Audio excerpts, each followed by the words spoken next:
ਸਤਿ ਸ਼੍ਰੀ ਅਕਾਲ ਜੀ। ਹਾਂਜੀ, ਸਵਾਗਤ ਹੈ ਤੁਹਾਡਾ ਸਾਡੇ ਪਲੇਟਫਾਰਮ ਮਾਸਟਰ ਕਲਾਸਿਸ ਪਟਿਆਲਾ 'ਤੇ। ਸੋ ਜਿਵੇਂ ਕਿ ਮੈਂ ਤੁਹਾਨੂੰ ਦੱਸਿਆ ਸੀਗਾ ਕਿ ਆਪਾਂ ਆਪਣੀ PPSC UPSC ਲੈਵਲ ਦੀ ਟੈਸਟ ਸੀਰੀਜ਼ ਚਲਾਈ ਹੋਈ ਹੈ, ਜਿਹਦੇ 'ਚ ਅੱਜ ਵਾਲਾ ਟੈਸਟ ਹੈਗਾ ਹੈ ਪੰਜਾਬ ਇੰਡੀਆ ਵਰਲਡ ਦੀ ਜੋਗਰਾਫੀ ਦਾ। ਇਸ ਤੋਂ ਬਾਅਦ ਇੱਕ ਅਗਲਾ ਟੈਸਟ ਜਿਹੜਾ ਹੈ ਉਹ ਇਕਨੋਮਿਕ ਜੋਗਰਾਫੀ ਦਾ ਹੈ, ਸਿਰਫ 25 ਸਵਾਲਾਂ ਦਾ। ਤੀਸਰਾ ਟੈਸਟ ਹੈਗਾ ਹੈ ਸਾਡਾ physical geography plus human geography ਦਾ 50 ਸਵਾਲਾਂ ਦਾ, ਜਿਹੜਾ ਕਿ ਇਸ ਕਰਕੇ ਇਹ ਸਮਝਣਾ ਜ਼ਰੂਰੀ ਆ ਕਿ ਜੋਗਰਾਫੀ ਇੰਨਾ ਵਾਸਟ ਸਬਜੈਕਟ ਆ ਕਿ ਸਾਨੂੰ ਇਹਦੇ 3 ਟੈਸਟ ਲੈਣੇ ਪਏ ਸੈਕਸ਼ਨਲ। ਜਿਵੇਂ ਅਸੀਂ ਪੋਲਿਟੀ ਦੇ 2 ਲਏ ਸੀ ਉਹਦੀ ਵਾਸਟਨੈਸ ਨੂੰ ਸਮਝਦੇ ਹੋਏ, ਮਾਡਰਨ ਹਿਸਟਰੀ ਦਾ ਇੱਕੋ ਟੈਸਟ ਸੀ, ਪੰਜਾਬ ਦੀ ਹਿਸਟਰੀ ਦਾ ਇੱਕੋ ਟੈਸਟ ਆ। ਬੜੇ ਬੱਚਿਆਂ ਦੀ ਕੁਐਰੀ ਸੀ, ਸਰ ਪੰਜਾਬ ਦੇ ਟੈਸਟ ਦੇ ਵਿੱਚ ਜੋਗਰਾਫੀ ਨਹੀਂ ਆਈ, ਕਿਉਂਕਿ ਉਹ ਇੱਥੇ ਆਉਣੀ ਆ ਜਦੋਂ ਮੈਂ ਪੰਜਾਬ ਦੇ ਕੁਐਸਚਨਸ ਤੁਹਾਨੂੰ ਡਿਸਕਸ ਕਰੂੰਗਾ ਨਾ ਤੁਹਾਡੇ ਨਾਲ। ਜਿਵੇਂ ਕਿ ਆਪਾਂ ਆਹ ਕੁਐਸਚਨਸ ਪੜ੍ਹਾਂਗੇ ਕਿ ਜੀ ਹਾਂਜੀ, ਇੰਡੀਆ ਦਾ ਪਹਿਲਾ ਕਮਿਊਨਿਟੀ ਰਿਜ਼ਰਵ ਜਿਹੜਾ ਹੈ ਉਹ ਪੰਜਾਬ 'ਚ ਬਣਿਆ, ਦੱਸੋ ਕਿਹੜਾ। ਦੂਜਾ ਸਵਾਲ ਅਸੀਂ ਡਿਸਕਸ ਕਰਾਂਗੇ ਕਿ ਵਾਈਲਡ ਲਾਈਫ ਸੈਂਚੁਰੀਜ਼ ਨੂੰ ਡਿਸਟ੍ਰਿਕਟਸ ਨਾਲ ਮੈਚ ਕਰੋ। ਉਸ ਤੋਂ ਬਾਅਦ ਸਾਇੰਟੀਫਿਕ ਨੇਮਸ ਨੂੰ ਲੈ ਕੇ ਸਵਾਲ ਕਰਾਂਗੇ ਆਪਾਂ। ਉਸ ਤੋਂ ਬਾਅਦ ਅਸੀਂ ਸਵਾਲ ਕਰਾਂਗੇ ਕਿ ਇੰਡੀਆ ਨੂੰ 15 ਕਲਾਈਮੇਟਿਕ ਜ਼ੋਨ 'ਚ ਵੰਡਿਆ, ਜਿਹਦੇ 'ਚ ਪੰਜਾਬ 6ਵੀਂ 'ਚ ਆ, ਅਤੇ ਇਹਦੇ ਨਾਲ ਸੰਬੰਧਿਤ ਸਵਾਲ ਕਰਾਂਗੇ। ਫਿਰ ਅਸੀਂ ਹਾਈਡਰੋ ਪ੍ਰੋਜੈਕਟਸ ਨਾਲ ਰਿਲੇਟਡ ਇੱਕ ਸਵਾਲ ਦੇਖਾਂਗੇ। ਫਿਰ ਉਸ ਤੋਂ ਬਾਅਦ ਅਸੀਂ ਪੰਜਾਬ ਦੀਆਂ ਜਿਹੜੀਆਂ ਵਿਰਾਸਤੀ ਸਥਲ ਨੇ, ਜਿਵੇਂ ਹੈਰੀਟੇਜ ਸਾਈਟਸ ਅਤੇ ਉਹਨਾਂ ਦੇ ਜ਼ਿਲ੍ਹੇ ਦੇਖਾਂਗੇ। ਫਿਰ ਇਸ ਤੋਂ ਬਾਅਦ ਅਸੀਂ ਪੰਜਾਬ ਦੇ ਵਿੱਚ ਬਾਇਓਡਾਇਵਰਸਿਟੀ ਹੈਰੀਟੇਜ ਸਾਈਟਸ ਨਾਲ ਸੰਬੰਧਿਤ ਇੱਕ ਸਵਾਲ ਦੇਖਾਂਗੇ। ਉਸ ਤੋਂ ਬਾਅਦ ਅਸੀਂ ਪੰਜਾਬ ਦਾ ਲੈਟੀਟਿਊਡ ਲੌਂਗੀਟਿਊਡ, ਜ਼ਿਲ੍ਹਾ ਫਜ਼ਲਕਾ, ਮੈਡੀਟੇਰੀਅਨ ਟਾਈਪ ਕਲਾਈਮੇਟ। ਫਿਰ ਉਸ ਤੋਂ ਬਾਅਦ ਅਸੀਂ ਸ਼ਿਵਾਲਿਕ ਹਿਲਸ ਨਾਲ ਸੰਬੰਧਿਤ ਸਵਾਲ ਦੇਖਾਂਗੇ। ਹਾਈਐਸਟ ਪੀਕ ਨੈਣਾ ਦੇਵੀ ਦੀ, ਕੰਢੀ ਏਰੀਆ ਕੀ ਆ, ਨੈਲੀ ਕਿਹਨੂੰ ਕਹਿੰਦੇ ਆ, ਢਾਏ ਕੀ ਹੁੰਦੇ ਆ। ਇਹ ਪੰਜਾਬ ਦੀ ਜੋਗਰਾਫੀ 'ਚੋਂ ਬਹੁਤ ਟਿਪੀਕਲ ਅਤੇ ਬੜੇ ਕੰਸੈਪਚੁਅਲ ਸਵਾਲ। ਫਿਰ ਪਾਂਦੋ ਡੈਮ ਅਤੇ ਪੌਂਗ ਡੈਮ ਨਾਲ। ਸੋ ਅਸੀਂ ਪੰਜਾਬ ਦੀ ਜਿਹੜੀ ਜੋਗਰਾਫੀ ਨਾਲ ਸੰਬੰਧਿਤ ਸਵਾਲ ਆ ਉਹ ਇਸ ਟੌਪਿਕ 'ਚ ਐਡ ਕੀਤੇ ਸੀ, ਤਾਂ ਕਿ ਜੋਗਰਾਫੀ ਦੀ ਮਰਿਆਦਾ ਬਣੀ ਰਹੇ। ਸੋ ਹੁਣ ਆਪਾਂ ਇੱਕ ਇੱਕ ਕਰਕੇ, ਇਸ ਟੈਸਟ 'ਚ 50 ਸਵਾਲ ਸੀ। ਅਸੀਂ ਅੱਜ ਇਸ ਵੀਡੀਓ 'ਚ ਪਹਿਲੇ 25 ਡਿਸਕਸ ਕਰਾਂਗੇ, ਫਿਰ ਅਗਲੀ ਵੀਡੀਓ 'ਚ ਨੈਕਸਟ 25।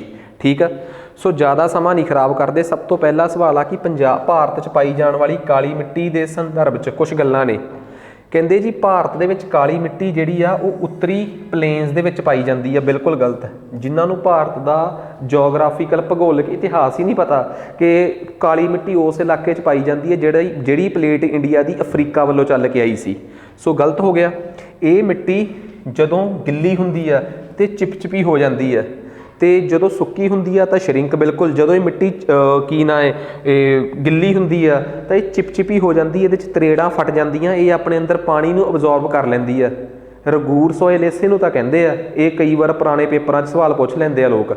ਸੋ ਇਹੀ ਕਰਕੇ ਇਹ ਕਾਟਨ ਵਾਸਤੇ ਬਹੁਤ ਚੰਗੀ ਪਾਈ ਜਾਂਦੀ ਹੈ। So answer 2 is the correct option. ਠੀਕ ਆ। ਕਾਲੀ ਮਿੱਟੀ ਦੇ ਸੰਦਰਭ 'ਚ, ਸੋ ਕਾਲੀ ਮਿੱਟੀ, ਆਹ ਗੱਲ ਜਿਹੜੀ ਉੱਤਰੀ ਮੈਦਾਨਾਂ ਅਤੇ ਦਰਿਆ ਦੀਆਂ ਘਾਟੀਆਂ 'ਚ ਫੈਲੀ ਹੋਈ ਹੈ, ਇਹ ਗੱਲ ਐਲੂਵੀਅਲ ਸੋਇਲ ਦੀ ਆ, ਜਲੋੜ ਮਿੱਟੀ ਦੀ ਆ। ਸੋ ਪਹਿਲਾ ਸਵਾਲ ਆਪਣਾ ਇਸ ਤਰੀਕੇ ਨਾਲ ਹੱਲ ਹੋਇਆ।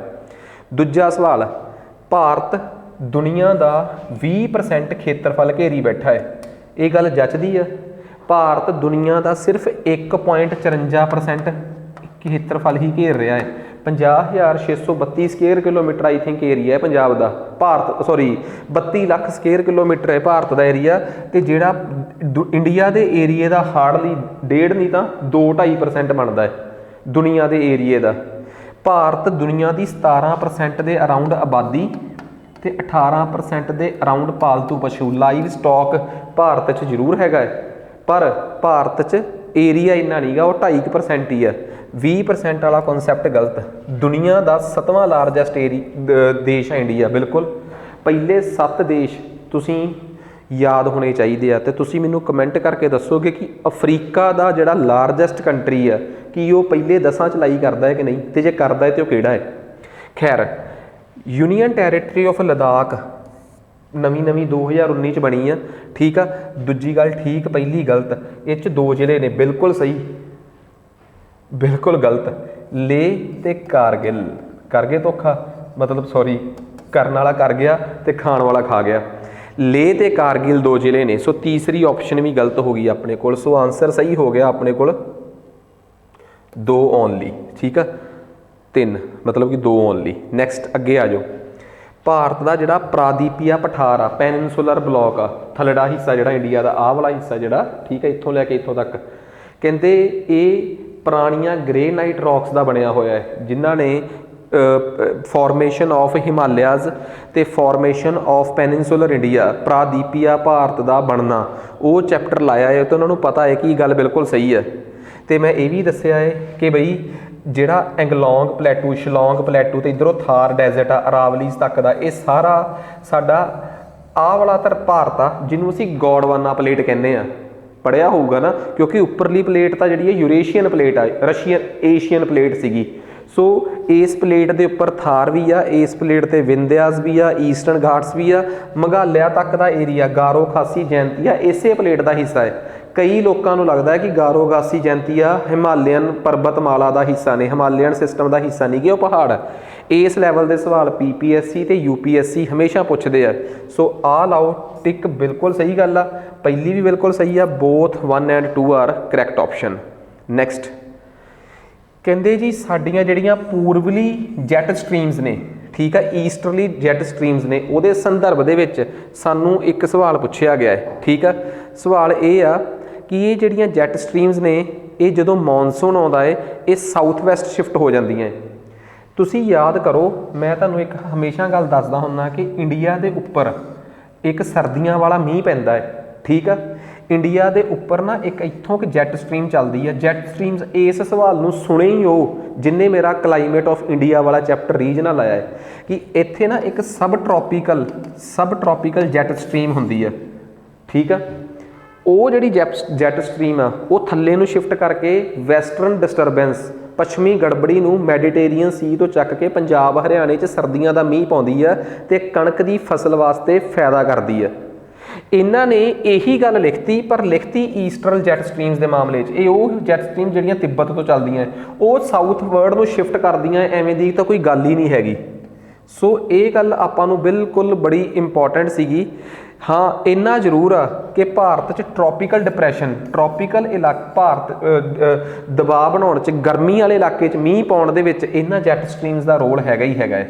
ਸੋ ਇਹ ਗੱਲ ਤਾਂ ਜੱਚਦੀ ਆ, ਪਰ ਜਿਹੜੀ ਆ ਪਹਿਲੀ ਲਾਈਨ ਲਿਖੀ ਹੋਈ ਹੈ ਨਾ, ਇਹ ਗੱਲ ਈਸਟਰਲੀ ਜੈਟ ਸਟਰੀਮ ਦੇ ਸੰਦਰਭ 'ਚ ਸਹੀ ਨਹੀਂ ਗੀ। ਇਹ ਗੱਲ ਈਸਟਰਲੀ ਜੈਟ ਸਟਰੀਮ ਦੇ ਸੰਦਰਭ 'ਚ ਸਹੀ ਨਹੀਂ, ਇਹ ਗੱਲ ਸਹੀ ਆ ਸਬ ਟ੍ਰੋਪੀਕਲ ਜੈਟ ਸਟਰੀਮ ਦੇ ਸੰਦਰਭ 'ਚ। ਉਹਨਾਂ ਦੀ ਲਾਈਨ ਚੱਕ ਕੇ ਇਹਦੇ 'ਚ ਯੂਜ਼ ਕਰ ਲਈ ਹੈ। ਸੋ ਇਹ ਜਿਹੜੀ ਆ ਟ੍ਰੋਪੀਕਲ ਈਸਟਰਲੀ ਜੈਟ ਸਟਰੀਮ, ਇਹ ਤਾਂ ਤਿੱਬਤ ਦੇ ਉੱਪਰੋਂ ਬਣਦੀ ਆ ਤੇ ਅਫਰੀਕਾ ਕੋਲੋਂ ਮੀਂਹ ਚੱਕ ਕੇ ਅਰੇਬੀਅਨ ਸੀ ਤੋਂ ਜਿਹੜਾ ਸਾਡਾ ਮੌਨਸੂਨ ਆਉਂਦਾ ਹੈ ਉਹਨੂੰ ਹੁਲਾਰਾ ਦੇਣ ਦਾ ਕੰਮ ਕਰਦੀ ਆ।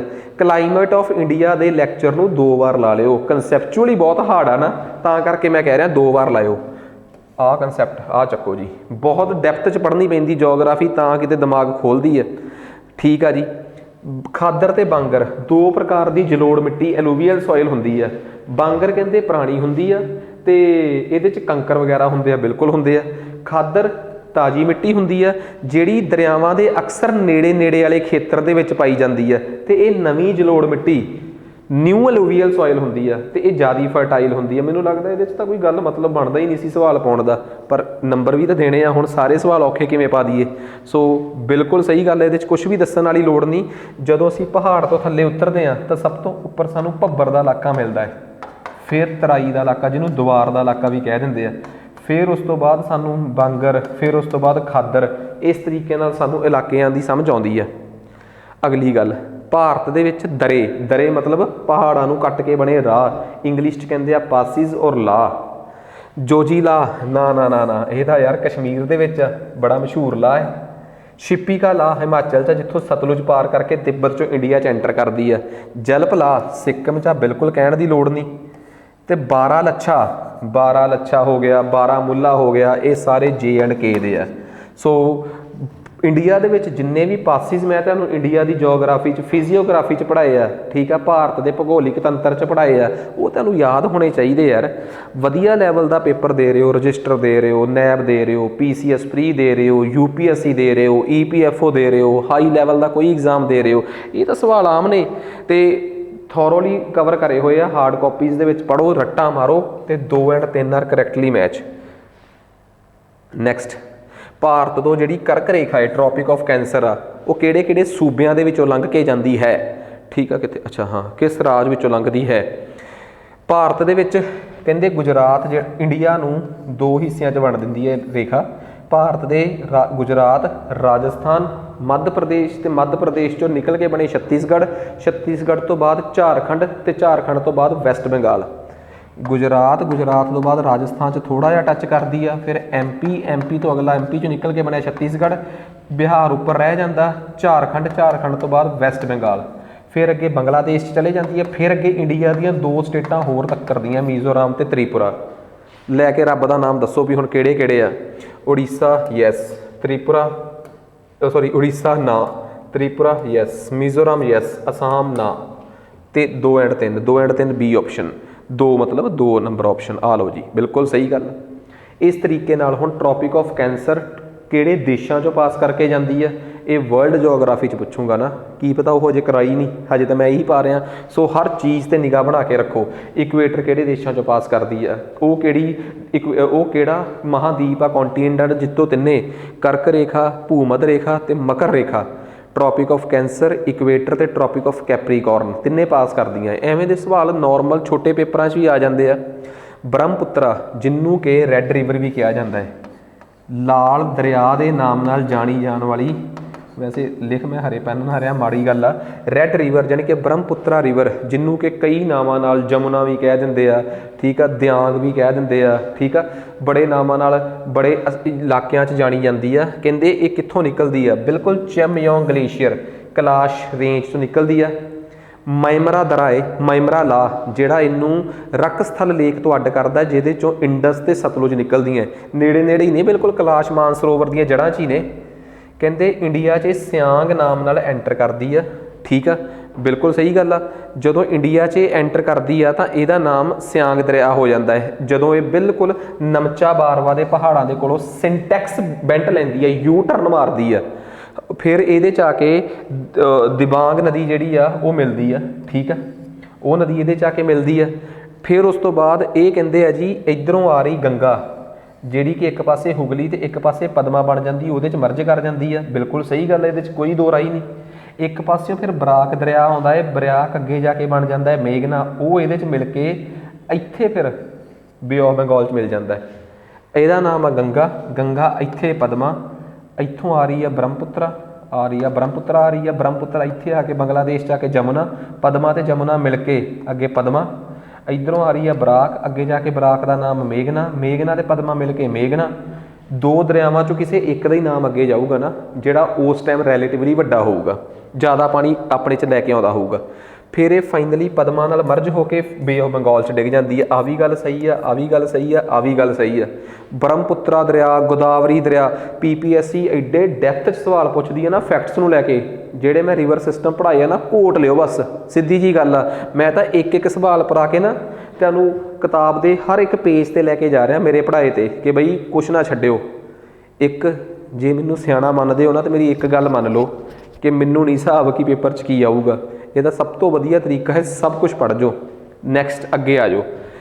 ਭਾਰਤ ਦੇ ਵਿੱਚ ਕਰੇਵਾਜ਼ ਕੀ ਹੁੰਦੇ ਆ ਭਲਾ? ਅਸੀਂ ਅਕਸਰ ਕਹਿੰਦੇ ਆ ਕਿ ਭਾਰਤ ਦੇ ਜਿਹੜੇ ਪਹਾੜ ਨੇ ਜੰਮੂ ਕਸ਼ਮੀਰ ਦੇ, ਉੱਥੋਂ ਜਿਹੜੇ ਗਲੇਸ਼ੀਅਰ ਪਿਘਲ ਕੇ ਜਿਹੜੀ ਗਲੇਸ਼ੀਅਰ ਡਿਪੋਜ਼ਿਟ ਮਿੱਟੀ ਥੱਲੇ ਸਿੱਟਦੇ ਆ ਪਹਾੜਾਂ ਦੇ ਵਿੱਚ, ਅਤੇ ਉਹ ਵੈਲੀਜ਼ ਦੇ ਵਿੱਚ ਘਾਟੀਆਂ 'ਚ ਪੈ ਕੇ ਇੱਥੇ ਨਾ ਉਹ ਕੇਸਰ ਬਹੁਤ ਉੱਗਦਾ ਹੈ, ਕਾਜੂ ਬਹੁਤ ਉੱਗਦਾ ਹੈ।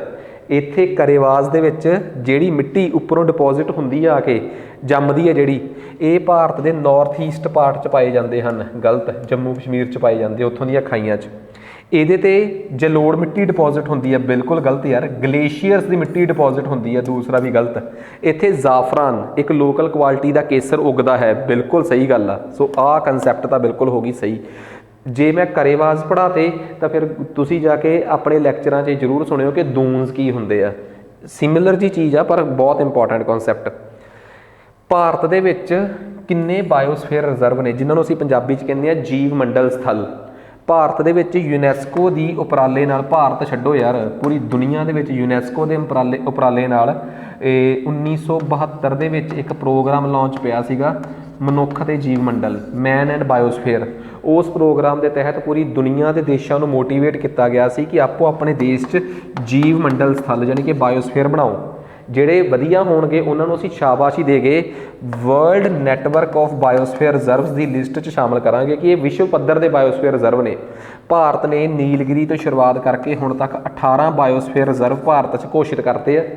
ਨੀਲਗਿਰੀ, ਨੋਕਰੇਕ, ਅਗਸਥਿਆਮਲਾਈ, ਅਚਕਰ ਕਮਲ, ਠੀਕ ਆ, ਨੰਦਾ ਦੇਵੀ, 18 ਬਾਇਓਸਫੀਅਰ ਰਿਜ਼ਰਵ। ਉਹਨਾਂ 'ਚੋਂ ਪਿਛਲੇ ਸਾਲ ਤੱਕ ਜਦੋਂ ਪन्ना ਨੈਸ਼ਨਲ ਪਾਰਕ, ਜਿਹੜਾ ਪन्ना ਬਾਇਓਸਫੀਅਰ ਰਿਜ਼ਰਵ ਆ MP ਵਾਲਾ, ਉਹਨੂੰ ਜਦੋਂ ਯੂਨੈਸਕੋ ਨੇ world network of biosphere reserve ਦੀ ਸੂਚੀ 'ਚ ਸ਼ਾਮਲ ਕੀਤਾ ਤੇ ਉਹ 12ਵਾਂ ਸੀਗਾ। ਭਾਰਤ 'ਚ 18 ਬਾਇਓਸਫੀਅਰ ਰਿਜ਼ਰਵ ਨੇ, ਉਹਨਾਂ 'ਚੋਂ 12 world network of biosphere reserve ਦੀ ਸੂਚੀ 'ਚ ਸ਼ਾਮਲ ਨੇ। 18 ਦੇ ਨਾਮ ਵੀ ਪਤਾ ਹੋਣੇ ਚਾਹੀਦੇ ਆ, 12 ਦੇ ਨਾਮ ਵੀ ਪਤਾ ਹੋਣੇ ਚਾਹੀਦੇ ਆ। ਕਿਹੜੀਆਂ 2 ਸਟੇਟਾਂ ਨੇ ਜਿਨ੍ਹਾਂ 'ਚ ਸਭ ਤੋਂ ਵੱਧ ਬਾਇਓਸਫੀਅਰ ਰਿਜ਼ਰਵ ਨੇ, ਉਹਨਾਂ ਬਾਰੇ ਤੁਸੀਂ ਸਰਚ ਕਰਕੇ ਮੈਨੂੰ ਜ਼ਰੂਰ ਦੱਸੋ, ਠੀਕ ਆ। 12 ਅਖੀਰਲਾ ਕਿਹੜਾ ਸੀ ਜਿਹੜਾ ਇਸ world network of biosphere reserve, ਮਤਲਬ ਕਿ ਜੀਵ ਮੰਡਲ ਸਥਲਾਂ ਦੀ ਵਿਸ਼ਵ ਪੱਧਰੀ ਸੂਚੀ ਵਿੱਚ ਜਿਹੜੇ ਆ ਸ਼ਾਮਲ ਹੋਏ ਆ, ਉਹਦੇ 'ਚੋਂ ਕਿਹੜੇ 12 ਨੇ? ਪਹਿਲਾ ਕਿਹੜਾ ਸੀ, ਅਖੀਰਲਾ ਕਿਹੜਾ ਹੈ? ਐਵੇਂ ਦੇ ਸਵਾਲ ਆਉਣਗੇ ਯਾਰ ਪੇਪਰ 'ਚ। ਭਾਰਤ ਦੇ ਵਿੱਚ ਸਟੇਟਾਂ ਤੇ UTs ਕੇਂਦਰ ਸ਼ਾਸਿਤ ਪ੍ਰਦੇਸ਼ਾਂ ਦਾ ਜ਼ਿਕਰ ਕਰਦੇ ਹੋਏ ਮੈਂ ਤੁਹਾਨੂੰ ਦੱਸਣਾ ਚਾਹੁੰਦਾ ਕਿ ਭਾਰਤ 'ਚ ਜਿਹੜੇ ਮੈਨਗਰੂਵ, ਠੀਕ ਆ, ਇਹ ਰੁੱਖ ਹੁੰਦੇ ਆ, ਠੀਕ ਆ, ਉਹਨਾਂ ਮੈਨਗਰੂਵਸ ਦਾ ਖੇਤਰਫਲ 2021 ਦੀ ਸਵਾਲ ਇਨਕੰਪਲੀਟ ਕਹਿ ਸਕਦਾ ਮੈਂ, 2021 ਦੀ Indian state of forest report ਦੇ ਮੁਤਾਬਕ ਕਿੱਥੇ ਸਭ ਤੋਂ ਵੱਧ ਤੇ ਕਰਮਵਾਰ ਘਟਦਾ ਕਿੱਧਰ ਨੂੰ ਸਭ ਤੋਂ ਵੱਧ ਮੈਨਗਰੂਵਸ ਦਾ ਖੇਤਰਫਲ ਆ? ਸਭ ਨੂੰ ਪਤਾ ਹੈ ਕਿ ਸਭ ਤੋਂ ਪਹਿਲੇ ਨੰਬਰ ਤੇ ਹੈਗਾ ਜੀ ਵੈਸਟ ਬੰਗਾਲ, ਦੂਜੇ ਨੰਬਰ ਤੇ ਅੰਡੇਮਾਨ ਨਿਕੋਬਾਰ 'ਚ ਬਹੁਤ ਜ਼ਿਆਦਾ, ਦੂਜੇ ਨੰਬਰ ਤੇ ਅੰਡੇਮਾਨ ਨਿਕੋਬਾਰ 'ਚ ਬਹੁਤ ਜ਼ਿਆਦਾ ਮੈਨਗਰੂਵ ਆ। ਉਸ ਤੋਂ ਬਾਅਦ ਗੁਜਰਾਤ 'ਚ ਵੀ ਬਹੁਤ ਆ, ਠੀਕ ਆ, ਮਹਾਰਾਸ਼ਟਰ 'ਚ ਇਹ 3 1 4 2। ਤੁਸੀਂ ਕਹੋਗੇ ਰੱਟਾ, ਬਿਲਕੁਲ ਰੱਟਾ। Indian state of forest report ਮੈਂ ਇਨਵਾਇਰਮੈਂਟ ਦੇ ਫੋਲਡਰ ਦੇ ਵਿੱਚ ਥੱਲੇ ਜੇ ਪੜ੍ਹਾਈ ਹੋਈ ਹੈ, ਰੱਟਾ ਮਾਰ ਲਓ, ਫਿਰ ਕਹੋਗੇ ਦੱਸਿਆ ਨਹੀਂ। ਸੋਰਸ ਵੀ ਦੱਸਦਾ, ਚੈਪਟਰ ਜੋਗਰਾਫੀ ਦਾ, ਸਵਾਲ IFSR। ਯਾਰ ਇਸ ਤੋਂ ਵੱਧ ਬਹਾਨਾ ਕੀ ਚਾਹੀਦਾ ਕਿ ਵੀਡੀਓ ਦਾ ਉਹ ਹਿੱਸਾ, ਫੋਲਡਰ ਉਹ ਖੋਲ ਕੇ ਜਾ ਕੇ, ਹੋਰ ਆਪਣੇ ਕੋਰਸ ਦਾ ਕੀ ਫਾਇਦਾ? ਲਾਈਵ 'ਚ ਆਈ ਤਾਂ ਨੁਕਸਾਨ ਹੁੰਦਾ, ਠੀਕ ਆ, ਕਿ ਬਾਅਦ 'ਚ ਲੱਭਦੇ ਫਿਰਦੇ ਆ ਕਿ ਕਿੱਥੇ ਕਰਾਇਆ ਹੈ। ਆ ਲਓ ਜੀ 10 ਸਵਾਲ ਹੋ ਗਈ ਪੂਰੀ ਰੀਜ, ਠੀਕ ਆ। ਹੁਣ ਆ ਜਾਓ 11ਵੇਂ ਸਵਾਲ ਤੇ। ਟੈਸਟ ਦੇ ਕੇ ਆਏ ਹੋ, ਗਲਤੀਆਂ ਕੀਤੀਆਂ ਏ, ਪਰ ਇਹ ਨਾ ਸੈਕਸ਼ਨਲ ਟੈਸਟ ਦਾ ਮਤਲਬ ਤੁਹਾਨੂੰ ਨੀਵਾਂ ਦਿਖਾਉਣਾ ਨਹੀਂ। ਸੈਕਸ਼ਨਲ ਟੈਸਟ ਦਾ ਮੋਟਿਵ ਹੀ ਇਹ ਹੁੰਦਾ ਕਿ ਜਿਹੜੀ ਚੀਜ਼ ਮੈਂ ਦੇਖਦਾ ਹੁੰਦਾ ਕਿ ਯਾਰ ਮੇਰੇ ਕੋਲ ਪੜ੍ਹਾਉਂਦੇ ਨਾ ਆਹ ਚੀਜ਼ 'ਚ ਨਾ ਕਿਤੇ ਜਿਵੇਂ ਮੈਂ ਬ੍ਰਹਮਪੁੱਤਰਾ ਬਾਰੇ ਪੜ੍ਹਾਉਂਦੇ ਇਹ ਦੱਸਣਾ ਹੀ ਭੁੱਲ ਗਿਆ ਇੱਕ ਜਗ੍ਹਾ 'ਤੇ ਕਿ ਰੈੱਡ ਰਿਵਰ ਵੀ ਆ। ਫਿਰ ਮੈਂ ਸਵਾਲ 'ਚ ਬ੍ਰਹਮਪੁੱਤਰਾ ਪਾਈ ਕਿ ਵੀ ਮੈਂ ਉਹ ਜਾਣਕਾਰੀਆਂ ਵੀ ਦੇਵਾਂ ਜਿਹੜੀਆਂ ਮੈਂ ਦਿੰਦਾ ਰਹਿ ਗਿਆ। ਸੋ ਟੈਸਟ ਜਿਹੜਾ ਨਾ ਸੈਕਸ਼ਨਲ ਟੈਸਟ ਸਿਰਫ ਤੁਹਾਨੂੰ ਪਰਖਣ ਵਾਸਤੇ ਨਹੀਂ, ਜੋ ਮੇਰੇ ਤੋਂ ਪੜ੍ਹਾਉਂਦੇ ਹੋਏ ਕਮੀਆਂ ਰਹਿ ਗਈਆਂ ਜਾਂ ਜੋ ਤੁਹਾਡੇ ਤੋਂ ਪੜ੍ਹਦੇ ਹੋਏ ਕਮੀਆਂ ਰਹਿ ਸਕਦੀਆਂ ਹੈ, ਉਹਨਾਂ ਸਾਰੀਆਂ ਸੰਭਾਵਨਾਵਾਂ ਨੂੰ ਜੋੜ ਕੇ ਬਣਦਾ ਹੈ ਸੈਕਸ਼ਨਲ ਟੈਸਟ। ਐਂ ਹੀ ਨਹੀਂ ਬਣਦਾ ਹੁੰਦਾ, ਬਹੁਤ ਐਫਰਟਸ ਕਰਨੇ ਪੈਂਦੇ ਆ। ਇਹ ਤਾਂ ਹੈ ਨਹੀਂ ਕਿ ਸੈਕਸ਼ਨਲ ਟੈਸਟ ਕੀ ਆ ਜਾਓ ਫਾਰਮੈਲਿਟੀ ਪੂਰੀ ਕਰਦਾ ਕਿ ਆਹ ਕਰ ਲਿਆ ਹੁਣ ਸੈਕਸ਼ਨਲ ਟੈਸਟ ਦਿਓ, ਐਵੇਂ ਦੀਆਂ ਗੱਲਾਂ ਨਹੀਂ ਜੱਚਦੀਆਂ। ਭਾਰਤ ਦਾ ਪਹਿਲਾ ਕਮਿਊਨਿਟੀ ਰਿਜ਼ਰਵ ਸਮੂਹਿਕ ਰੱਖਾਂ, ਗੁਰਦਿੱਤ ਸਿੰਘ ਪਾਲਿਆ ਕਰ ਪਊਗਾ ਅਧਿਕ ਸ਼ਾਇਦ, ਇਹ ਪੰਜਾਬ 'ਚ ਡਿਕਲੇਅਰ ਹੋਇਆ ਸੀ ਪੂਰੇ ਇੰਡੀਆ ਦਾ ਪਹਿਲਾ, ਠੀਕ ਆ। ਉਹ ਕਿਹੜਾ ਸੀਗਾ? ਦੇਖੋ ਜੇ ਮੈਂ ਗੱਲ ਕਰਾਂ ਪੰਜਾਬ 'ਚ 2 ਤਰੀਕੇ ਦੇ ਰਿਜ਼ਰਵ ਨੇ, ਇੱਕ ਕਮਿਊਨਿਟੀ ਰਿਜ਼ਰਵ, ਇੱਕ ਕੰਜ਼ਰਵੇਸ਼ਨ ਰਿਜ਼ਰਵ। 2 ਪ੍ਰਕਾਰ ਦੇ ਰਿਜ਼ਰਵ ਨੇ ਪੰਜਾਬ 'ਚ ਜਿਹੜੇ 2001 ਜਾਂ 2 ਦੀ ਅਮੈਂਡਮੈਂਟ ਕਰਨ ਤੋਂ ਬਾਅਦ ਵਾਈਲਡ ਲਾਈਫ ਪ੍ਰੋਟੈਕਸ਼ਨ ਐਕਟ ਨੂੰ, ਠੀਕ ਆ, ਜੰਗਲੀ ਜੀਵ ਸੁਰੱਖਿਆ ਅਧੀਨਿਯਮ 1972 ਨੂੰ ਅਮੈਂਡ ਕਰਕੇ ਲਿਆਂਦੇ ਗਏ ਸੀ। ਉਸ ਤੋਂ ਪਹਿਲਾਂ ਤਾਂ ਪ੍ਰੋਟੈਕਟਡ ਏਰੀਆਜ਼ ਜਾਂ ਤਾਂ ਨੈਸ਼ਨਲ ਪਾਰਕ ਹੁੰਦੇ ਸੀ ਜਾਂ ਵਾਈਲਡ ਲਾਈਫ ਸੈਂਚਰੀਜ਼, ਇਹ 2 ਕੰਸੈਪਟ ਫੇਰ ਆਏ। ਉਸ ਕੰਸੈਪਟ ਤੋਂ ਬਾਅਦ ਭਾਰਤ ਦੇ ਵਿੱਚ 4 ਕਮਿਊਨਿਟੀ ਰਿਜ਼ਰਵ ਨੇ ਤੇ 5 ਭਾਰਤ 'ਚ ਕੰਜ਼ਰਵੇਸ਼ਨ ਰਿਜ਼ਰਵ ਨੇ। ਆਪਣੀ ਕਿਤਾਬ 'ਚ ਜਾਂ ਪੂਰੇ ਪੰਜਾਬ ਦੀਆਂ ਕਿਤਾਬਾਂ 'ਚ ਇੱਕ ਗਲਤੀ ਹੋ ਗਈ, ਠੀਕ ਆ। ਮੈਂ ਕੰਜ਼ਰਵੇਸ਼ਨ ਰਿਜ਼ਰਵ 4 ਹੀ ਲਿਖੀ ਬੈਠਾ ਹੁਣ ਤੱਕ। ਮੈਨੂੰ ਹੁਣ ਸਮਝ ਆਈ ਹੈ ਕਿ ਪੰਜਾਬ 'ਚ 5 ਕੰਜ਼ਰਵੇਸ਼ਨ ਰਿਜ਼ਰਵ ਨੇ। ਮੈਂ ਆਪਣੀ ਗਲਤੀ ਮੰਨਦਾ, ਮੈਂ ਨਹੀਂ ਕਹਿੰਦਾ ਬਾਕੀ ਕਿਤਾਬਾਂ ਵਾਲਿਆਂ ਨੇ ਵੀ 4 ਹੀ ਲਿਖੇ ਆ, ਉਹ ਆਪੇ ਸੌਰੀ ਮੰਗਦੇ ਫਿਰਨਗੇ, ਮੈਂ ਤਾਂ ਆਪਣੇ ਲਈ ਸੌਰੀ ਫੀਲ ਕਰ ਰਿਹਾ। 5 ਕੰਜ਼ਰਵੇਸ਼ਨ ਰਿਜ਼ਰਵ ਨੇ। ਬਿਆਸ ਵਾਲਾ ਚੌਥਾ ਲਿਖਾਇਆ ਹੋਇਆ ਨਾ ਮੈਂ, ਉਸ ਤੋਂ ਥੱਲੇ ਇੱਕ ਹੋਰ ਲਿਖੋ ਕਾਲੀ ਬੇਈ। ਕਾਲੀ ਬੇਈ ਨੂੰ ਪੰਜਾਬ ਸਰਕਾਰ ਨੇ ਵੱਖਰੀ ਨੋਟੀਫਿਕੇਸ਼ਨ ਦੇ ਨਾਲ ਕੰਜ਼ਰਵੇਸ਼ਨ ਰਿਜ਼ਰਵ ਡਿਕਲੇਅਰ ਕੀਤਾ ਹੈ। ਤੁਸੀਂ ਕਹੋਗੇ ਸਰ ਉਹ ਤਾਂ ਬਿਆਸ ਨਦੀ ਦਾ ਹੀ ਹਿੱਸਾ ਹੋ ਸਕਦੀ ਹੈ। ਯਾਰ ਹੋ ਸਕਦੀ ਹੈ, ਮੈਂ ਪੰਜਾਬ ਸਰਕਾਰ ਦੀਆਂ ਆਫੀਸ਼ੀਅਲ ਨੋਟੀਫਿਕੇਸ਼ਨਸ ਦੀ ਗੱਲ ਕਰਦਾ। 5 ਨੋਟੀਫਿਕੇਸ਼ਨਾਂ ਜਾਰੀ ਹੋਈਆਂ ਵੱਖਰੀਆਂ, ਫਿਰ ਉਹ ਬਿਆਸ ਦਾ ਹਿੱਸਾ ਕਿਵੇਂ ਮੰਨ ਲਾਂ ਮੈਂ?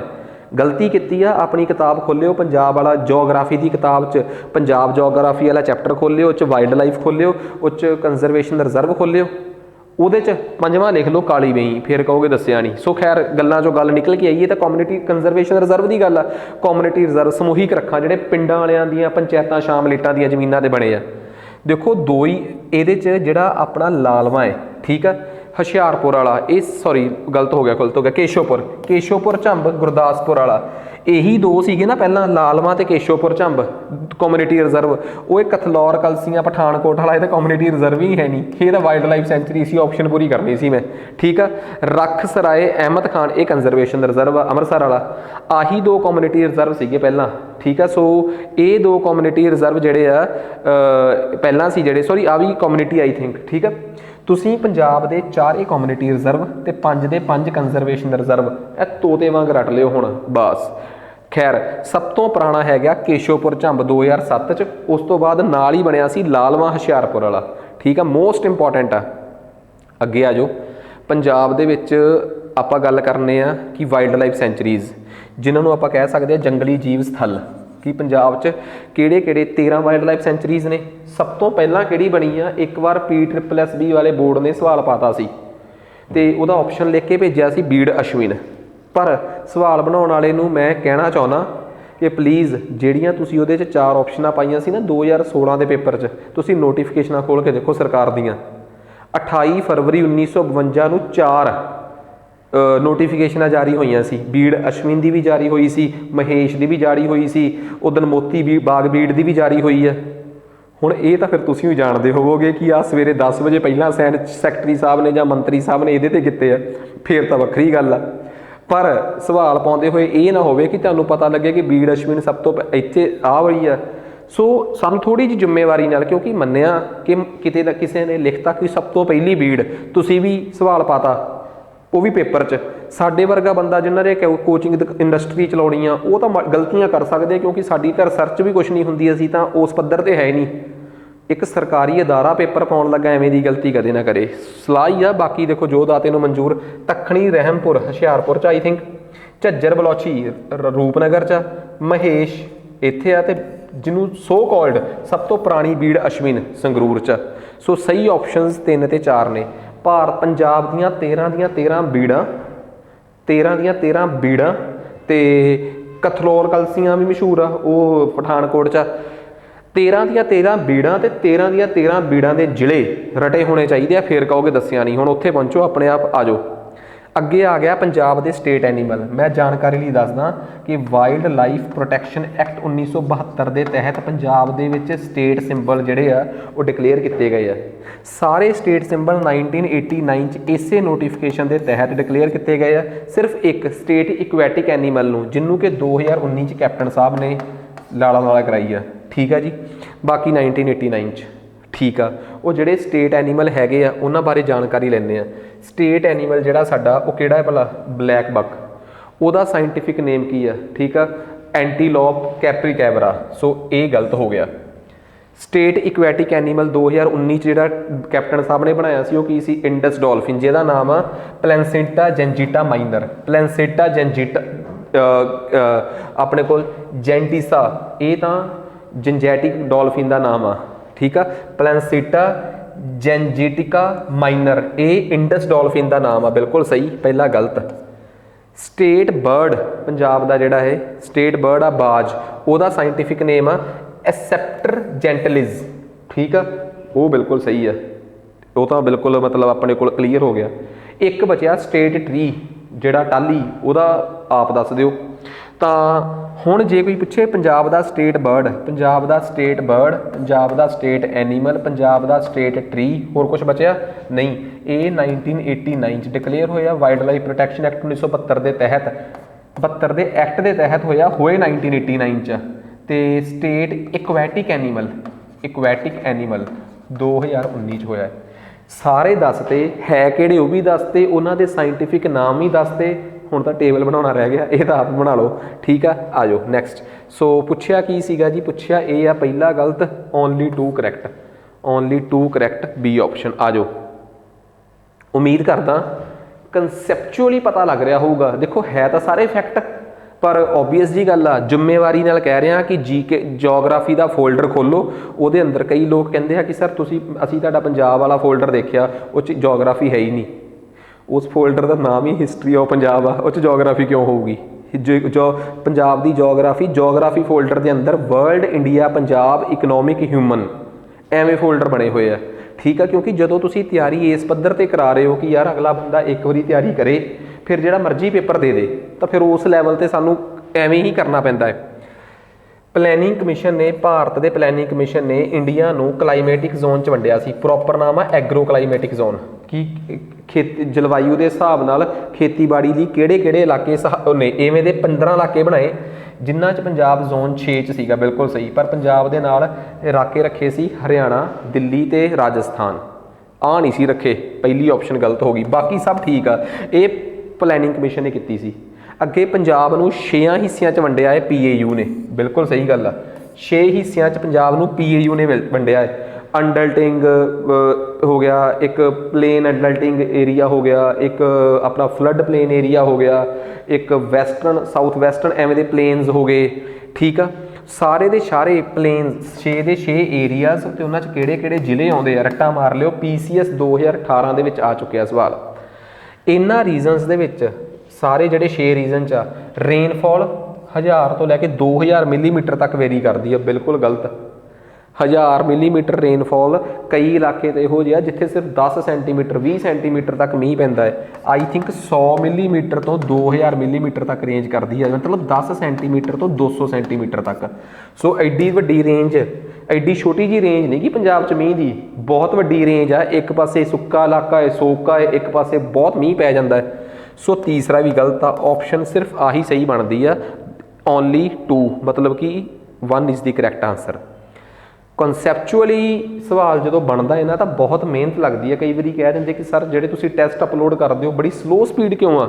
ਉਹ ਇਸੇ ਕਰਕੇ ਹੀ ਸਲੋ ਆ ਕਿਉਂਕਿ ਟੈਸਟ ਐਵੇਂ ਬਣਾਉਣਾ ਪੈਂਦਾ ਹੈ। ਆਹ ਟੈਸਟ ਸਵਾਲ ਮੈਂ ਸਿੱਧਾ 2018 ਦੇ PCS ਦੇ ਪੇਪਰ 'ਚੋਂ ਚੱਕ ਲਿਆ, ਵਧੀਆ ਲੱਗਿਆ ਮੈਨੂੰ। ਬਗਲੀਹਾਰ ਪ੍ਰੋਜੈਕਟ ਚਨਾਬ 'ਤੇ ਆ, ਬਿਲਕੁਲ ਸਹੀ ਆ। ਦੁਲਹਸਤੀ ਚਨਾਬ 'ਤੇ ਆ, ਬਿਲਕੁਲ ਇਹ ਚਨਾਬ 'ਤੇ ਵੀ। ਸਲਲ ਇਹ ਵੀ ਉਹਦੇ 'ਤੇ ਹੀ ਆ, ਠੀਕ ਆ। ਸੋ ਰਤਲੇ ਇਹ ਵੀ ਚਨਾਬ 'ਤੇ ਆ, ਜਿਹਨੂੰ ਰੈਟਲ ਵੀ ਕਹਿ ਦਿੰਦੇ ਆ। ਜੇ ਤਾਂ ਅੱਜ ਕੱਲ੍ਹ ਪਾਕਿਸਤਾਨ ਚੰਗਾ ਵਰਲਡ ਬੈਂਕ 'ਚ ਕਲੇਸ਼ ਕਰਕੇ ਆਇਆ ਪਿੱਛੇ ਜੇ, ਆ ਜਨਵਰੀ ਦੀ ਗੱਲ ਆ, ਖੈਰ ਛੱਡੋ। ਕਰੈਕਟ ਕਿਹੜੇ ਨੇ? ਸਿਰਫ ਇੱਕੋ ਹੀ ਕਰੈਕਟ ਆ ਜੀ, ਓਨਲੀ 1। ਸਾਰੇ ਇੱਕੋ ਨਦੀ ਦੇ ਪਾ ਕੇ ਅਲਝਾ ਸਾਰਿਆਂ 'ਤੇ ਲਿਆ। ਮੋਸਟ ਇੰਪੋਰਟੈਂਟ ਕੁਐਸਚਨ ਸੀਗਾ। So let's move on next question. Bharat ਦੇ ਪੰਜਾਬ ਦੇ ਵਿੱਚ ਜਿਹੜੇ ਵਿਰਾਸਤੀ ਸਥਲ ਆ, ਓਏ ਇਹ ਤਾਂ ਕੁਛ ਨਹੀਂ ਦੇਖਦਾ ਇੱਕ ਤਾਂ ਯਾਰ। ਗੁਰਦਿੱਤ ਸਿੰਘ ਔਖਾ ਬਹੁਤ ਆ ਤੇਰਾ। ਆ ਲਓ ਜੀ, ਆ ਇੱਥੇ 1 ਨੰਬਰ ਨਹੀਂ ਹੈਗਾ। ਹੈਰੀਟੇਜ ਸਾਈਟ ਪੰਜਾਬ 'ਚ ਜਿਹੜੇ ਵਿਰਾਸਤੀ ਸਥਲ ਨੇ ਉਹ ਕਿਹੜੇ ਆ? ਕਾਇਆ ਕਲਪ ਵ੍ਰਿਕਸ਼ ਰੋਪੜ 'ਚ, ਇਹ ਫਤਿਹਗੜ੍ਹ ਸਾਹਿਬ 'ਚ। ਕਾਇਆ ਕਲਪ ਵਿਰਾਸਤੀ ਹੈਰੀਟੇਜ ਸਾਈਟ ਕੀ ਹੁੰਦੇ ਨੇ? ਪੰਜਾਬ ਸਰਕਾਰ ਨੇ ਇੱਕ ਭਾਰਤ ਸਰਕਾਰ ਨੇ ਇੱਕ ਆਪਣਾ ਐਕਟ ਪਾਸ ਕੀਤਾ ਹੋਇਆ ਹੈ, ਨੈਸ਼ਨਲ ਆਪਣਾ ਕੀ ਸੀਗਾ, biological diversity act 2002, biological diversity act 2002। ਉਹਦੇ ਤਹਿਤ ਨੈਸ਼ਨਲ ਲੈਵਲ 'ਤੇ ਇੱਕ ਨੈਸ਼ਨਲ ਬਾਇਓਡਾਇਵਰਸਿਟੀ ਬੋਰਡ ਬਣਦਾ ਹੈ, ਸਟੇਟ ਲੈਵਲ 'ਤੇ ਇੱਕ ਸਟੇਟ ਬਾਇਓਡਾਇਵਰਸਿਟੀ ਬੋਰਡ ਬਣਦਾ ਹੈ, ਅਤੇ ਜ਼ਿਲ੍ਹੇ ਪੱਧਰ 'ਤੇ ਇੱਕ ਬਾਇਓਡਾਇਵਰਸਿਟੀ ਮੈਨੇਜਮੈਂਟ ਕਮੇਟੀ ਬਣਦੀ ਹੈ। ਉਹ ਸਟੇਟ ਦੇ ਵਿੱਚ ਜਿਹੜੇ ਨਾ ਬੜੇ ਵੈਰਾਈਟੀ ਵਾਲੇ ਬਾਗ ਹੁੰਦੇ ਆ ਜਾਂ ਇਲਾਕੇ ਹੁੰਦੇ ਜਿੱਥੇ ਬਹੁਤ ਵੈਰਾਈਟੀ ਆਫ ਰੁੱਖ, ਬਾਇਓਡਾਇਵਰਸਿਟੀ ਬਹੁਤ ਜ਼ਿਆਦਾ ਹੁੰਦੀ ਹੈ, ਉਹਨਾਂ ਨੂੰ ਬਾਇਓਡਾਇਵਰਸਿਟੀ ਹੈਰੀਟੇਜ ਸਾਈਟਸ ਡਿਕਲੇਅਰ ਕਰ ਦਿੰਦੇ ਆ। ਸਟੇਟ ਗੌਰਮੈਂਟ ਕਰਦੀ ਆ ਆਪੋ ਆਪਣੀ ਸਟੇਟ 'ਚ।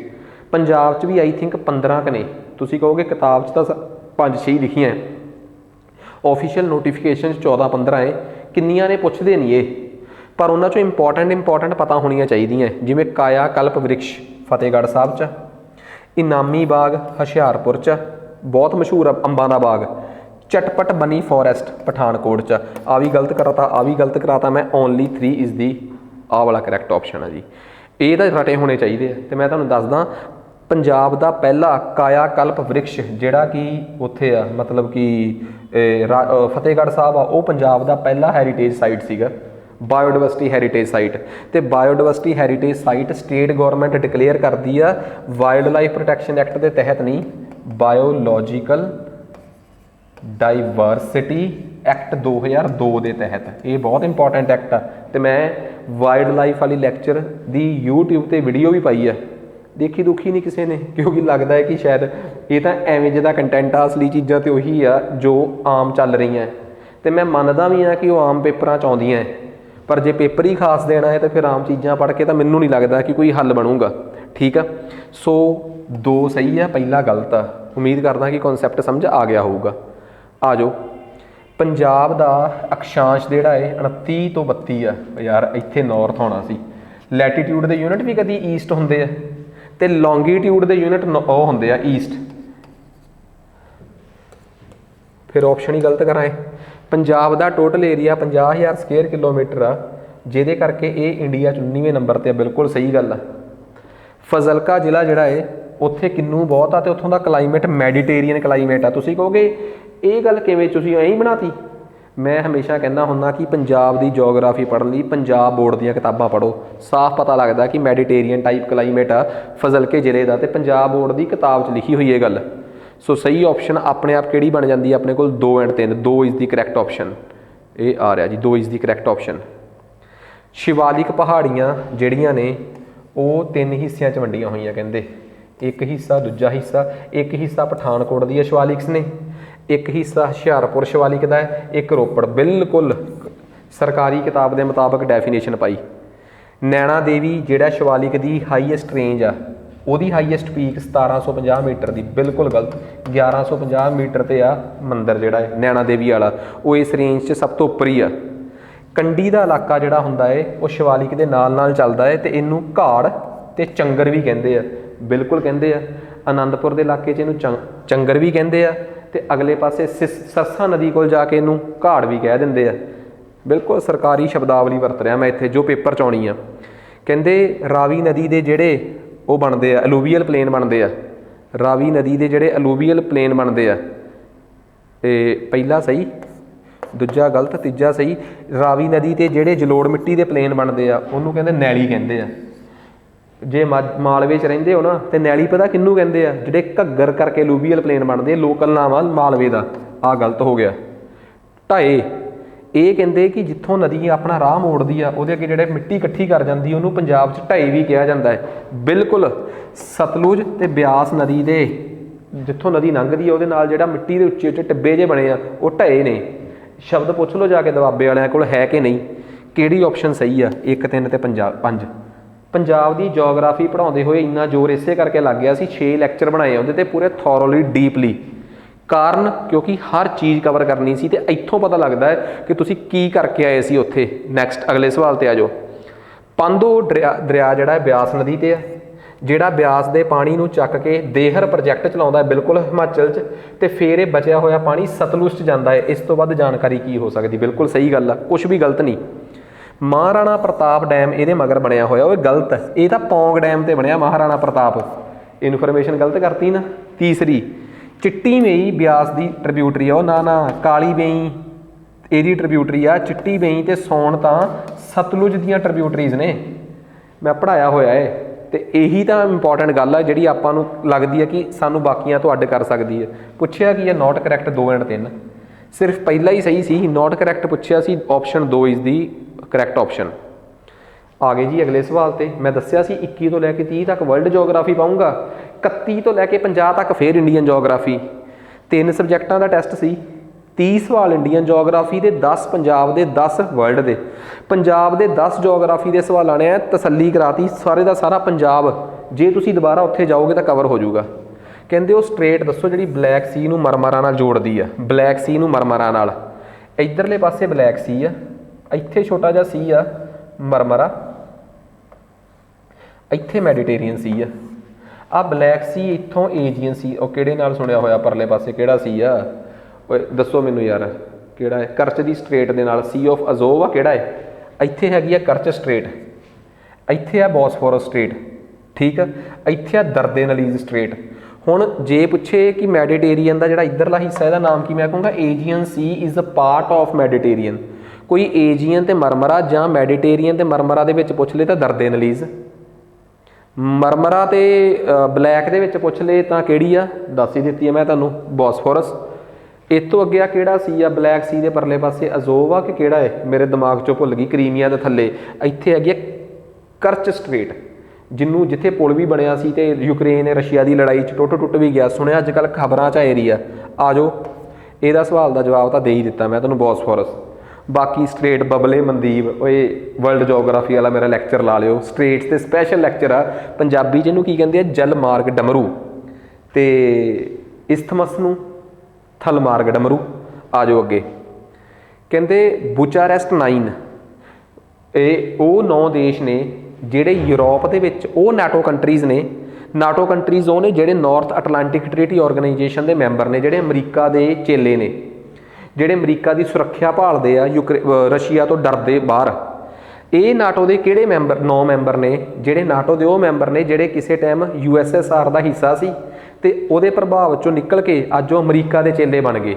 ਉਹਨਾਂ ਨੇ ਆਪਣਾ ਬੁਚਾਰੈਸਟ 9 ਬਣਾਇਆ, ਕਿਉਂਕਿ ਬੁਚਾਰੈਸਟ ਜਿਹੜਾ ਹੈ ਨਾ ਉਹ ਆਪਣੀ ਆਈ ਥਿੰਕ ਕੈਪੀਟਲ ਹੈਗੀ ਆ ਰੋਮਾਨੀਆ ਦੀ।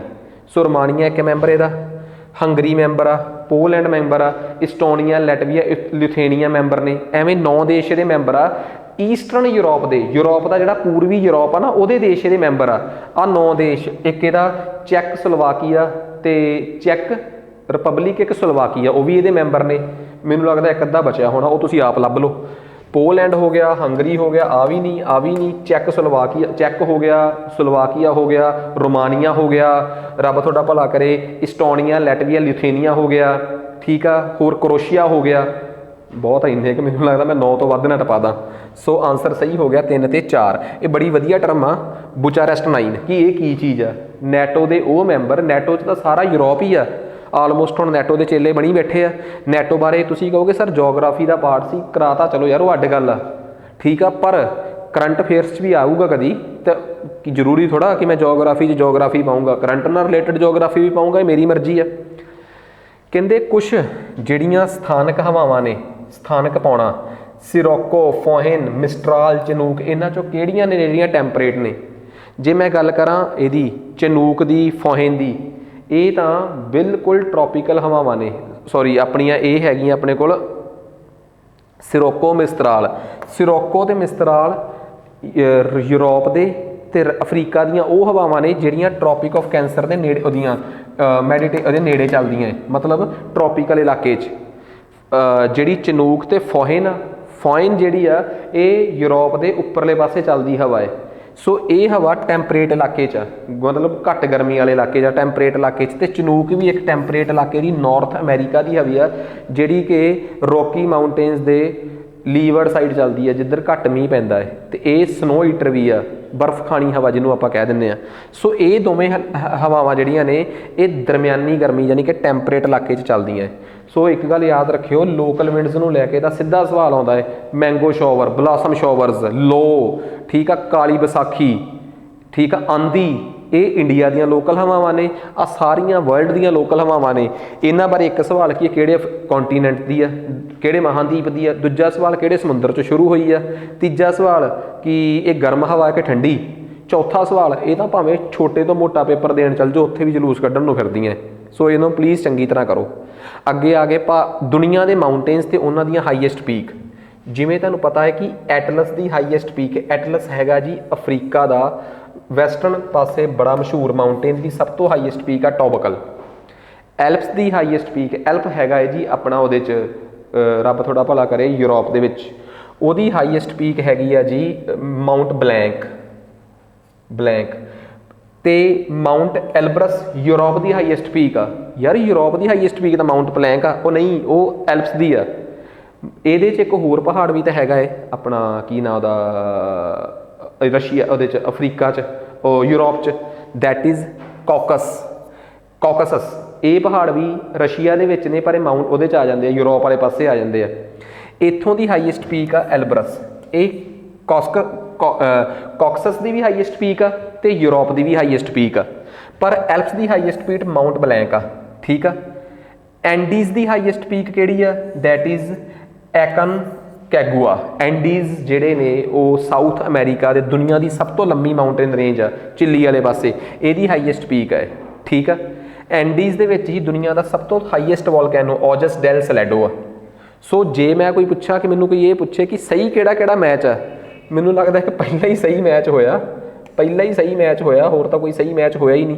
ਸੋ 1 ਓਨਲੀ, 4 ਆਪਸ਼ਨ ਆ ਚੱਕੋ ਜੀ, 4 ਆਪਸ਼ਨ। ਬਾਕੀ ਮੈਂ ਸਾਰਿਆਂ ਦਾ ਟੇਬਲ ਬਣਾਤਾ ਕਿ ਹਾਈਐਸਟ ਪੀਕ, ਇਸ ਤੋਂ ਵੱਧ ਤਾਂ ਮਾਊਂਟੇਨਸ ਦੀ ਹਾਈਐਸਟ ਪੀਕ ਘੱਟ ਹੀ ਪੁੱਛਦੇ, ਬਾਕੀ ਤਾਂ ਇੰਡੀਆ ਵਾਲਿਆਂ ਦੀ ਪੁੱਛ ਲੈਂਦੇ ਆ ਕਿ ਕੈਮਟ ਇਜ਼ ਹਾਈਐਸਟ ਪੀਕ ਆਫ, ਠੀਕ ਆ, ਜਾਂ ਉਹ ਪੁੱਛਣਗੇ ਕਿ ਜਸਕਰ ਰੇਂਜ ਦੀ ਹਾਈਐਸਟ ਪੀਕ ਕਿਹੜੀ ਆ, ਠੀਕ ਆ, ਆਪਣੀ ਉਹਦੀ ਮਤਲਬ ਕਿ ਗ੍ਰੇਟ ਹਿਮਾਲਿਆਸ ਦੀ, ਤਾਂ ਚਲੋ ਕੀ ਪੁੱਛਣਗੇ, ਆਪਣੀ ਜਸਕਰ ਹੋ ਗਈ, ਉਹ ਜਿਹੜੀਆਂ ਉੱਪਰਲੀਆਂ 3 ਉਹਨੇ ਟਰਾਂਸ ਮਾਊਂਟ ਹਿਮਾਲਿਆਸ ਨੇ, ਕਿਹੜੇ ਕਿਹੜੇ ਹੁੰਦੇ, ਆਪਣੇ ਲਦਾਖ ਰੇਂਜ ਦੀ ਹਾਈਐਸਟ ਪੀਕ ਪੁੱਛ ਲੈਂਦੇ ਆ, ਉਹ ਕਿਹੜੀ ਕੇ ਤੋਂ ਕਿਹੜਾ ਹੈ, ਕੋਰਾਕੋਰਮ ਰੇਂਜ ਦੀ ਹਾਈਐਸਟ ਪੀਕ ਪੁੱਛ ਲੈਂਦੇ ਆ, ਲਦਾਖ ਰੇਂਜ ਦੀ ਹਾਈਐਸਟ ਪੀਕ ਪੁੱਛ ਲੈਂਦੇ ਆ, ਠੀਕ ਆ, ਨੈਣਾ ਦੇਵੀ ਦੀ ਹਾਈਐਸਟ ਪੀਕ ਦੀ ਹਾਈਟ ਪੁੱਛ ਲੈਂਦੇ ਆ। ਉਹ ਤਾਂ ਮੈਂ ਦੱਸ ਹੀ ਦਿੱਤੀਆਂ ਹੁਣ, ਪਰ ਤੁਸੀਂ ਤਾਂ ਆਪਣੇ ਹਿਸਾਬ ਨਾਲ ਨਿਗਾਹ ਬਣਾ ਕੇ ਰੱਖਣੀ ਸੀ। 25ਵੇਂ ਸਵਾਲ ਤੇ ਆ ਜਾਓ।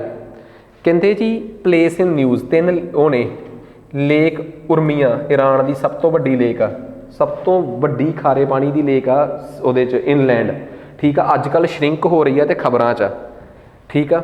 ਲੇਕ ਆਪਣੀ ਮੰਚਰ ਪਾਕਿਸਤਾਨ ਦੇ ਵਿੱਚ ਆ, ਇਹ ਵੀ ਬੜੀ ਮਸ਼ਹੂਰ ਆ, ਯੂਨੈਸਕੋ ਦੀ ਹੈਰੀਟੇਜ ਸਾਈਟ।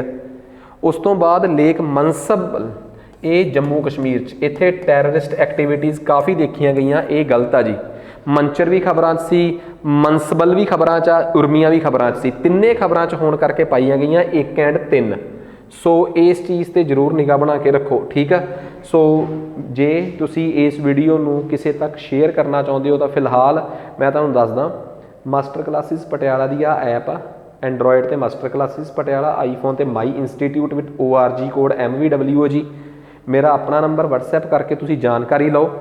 ਕੁਆਲਿਟੀ ਐਜੂਕੇਸ਼ਨ ਲੈਣੀ ਆ ਤਾਂ ਮੈਂ ਹਰ ਪੇਪਰ ਦੀ ਤਿਆਰੀ ਚੰਗੀ ਤਰ੍ਹਾਂ ਕਰਾ ਹੀ ਰਿਹਾ। ਪੇਪਰ ਦੀ ਤਿਆਰੀ ਛੱਡੋ, ਮੈਂ ਤਾਂ ਇਹ ਕਹਿ ਰਿਹਾ ਕਿ ਮੇਰੇ ਕੋਲ ਸਾਰੇ ਸਬਜੈਕਟ ਨੇ, ਇੰਗਲਿਸ਼ ਵੀ ਪੜ੍ਹਾਉਣੀ ਆ, ਪੰਜਾਬੀ ਵੀ ਪੜ੍ਹਾਉਣੀ ਆ, ਮੈਥ, ਰੀਜ਼ਨਿੰਗ ਸਭ ਕੁਝ ਪੜ੍ਹਾਉਣਾ ਹੈ। ਹੁਣ ਪੜ੍ਹ ਕੇ ਤੁਸੀਂ ਨੈਬ ਲੱਗਣਾ ਕਿ ਪਟਵਾਰੀ, ਇਹ ਤੁਹਾਡੀ ਸ਼ਰਧਾ ਹੈ। ਮੇਰੀ ਜ਼ਿੰਮੇਵਾਰੀ ਆ ਫੁੱਲ ਫਲੈਜ ਕੰਟੈਂਟ ਦੀ, ਹਾਰਡ ਕਾਪੀਜ਼ ਵਧੀਆ ਪ੍ਰੋਵਾਈਡ ਕਰਾਊਂਗਾ ਨਾਲ ਔਨ ਡਿਮਾਂਡ, ਇਸ ਫੀਸ ਤੋਂ ਅੱਡ, ਠੀਕ ਆ। ਤੇ ਉਸ ਤੋਂ ਬਾਅਦ MCQs ਵੀ ਮੈਂ ਪ੍ਰੋਵਾਈਡ ਕਰਾਉਣੇ ਆ, ਕਰੰਟ ਅਫੇਅਰਸ ਵੀ ਮੈਂ ਪੜ੍ਹਾਉਣੇ ਆ, ਠੀਕ ਆ। ਵੈਸੇ ਚਿੰਤਾ ਦਾ ਵਿਸ਼ਾ ਹੈ ਕਿ ਸਾਰਾ ਕੁਝ ਇੱਕ ਜਾਣਾ ਕਿਵੇਂ। ਸੋ ਤੁਸੀਂ ਹੈਲੋ ਲਿਖੋ, ਇਸੇ ਤੁਹਾਨੂੰ ਇੱਕ ਨੰਬਰ 'ਤੇ ਮੈਸੇਜ ਜਾਊਗਾ ਵਾਪਸ, ਉੱਥੇ ਪਲੇਲਿਸਟ ਆਊਗੀ ਪੂਰੀ ਪ੍ਰੋਪਰ, 2 ਦਿਨ 4 ਦਿਨ ਮਹੀਨਾ 2 ਮਹੀਨੇ ਲਾ ਕੇ ਚੈੱਕ ਕਰੋ। ਜਦੋਂ ਤਸੱਲੀ ਹੋਏਗੀ ਕਿ ਇਹ ਡਿਜ਼ਰਵ ਕਰਦੇ ਆ, ਵਾਕਈ ਕੰਟੈਂਟ 'ਚ ਕੋਈ ਕਮੀ ਨਹੀਂ, ਠੀਕ ਆ। ਥੋੜ੍ਹਾ ਜਿਹਾ ਸਾਡੇ ਨਾਲ ਜੁੜਨ ਤੋਂ ਪਹਿਲਾਂ ਬਸ ਇਹ ਹੁੰਦਾ ਕਿ ਬੰਦਾ ਥੋੜ੍ਹਾ ਜਿਹਾ ਸੈਲਫ ਗਾਈਡਡ ਹੋਵੇ, ਕਿਉਂਕਿ ਉਂਗਲ ਫੜ ਕੇ ਤਾਂ ਨਹੀਂ ਚਲਾ ਸਕਦੇ, ਪਰ ਇੱਕ ਬੰਦੇ ਦੀ ਹਰ ਡਿਮਾਂਡ ਪੂਰੀ ਕਰ ਸਕਦੇ ਆ ਕੰਟੈਂਟ ਤੇ ਕੁਆਲਿਟੀ ਦੇ ਮਾਮਲੇ 'ਚ। ਉਮੀਦ ਕਰਦਾ ਕਿ ਮੇਰੀ ਇਹ ਗੱਲ ਸਮਝ ਆ ਗਈ ਹੋਊਗੀ। ਅੱਜ ਵਾਸਤੇ ਇੰਨਾ ਹੀ ਬਹੁਤ ਆ। 26ਵੇਂ ਤੋਂ ਲੈ ਕੇ 50ਵੇਂ ਤੱਕ ਅਗਲੇ ਲੈਕਚਰ 'ਚ ਕਰਦੇ ਹਾਂ। ਧੰਨਵਾਦ।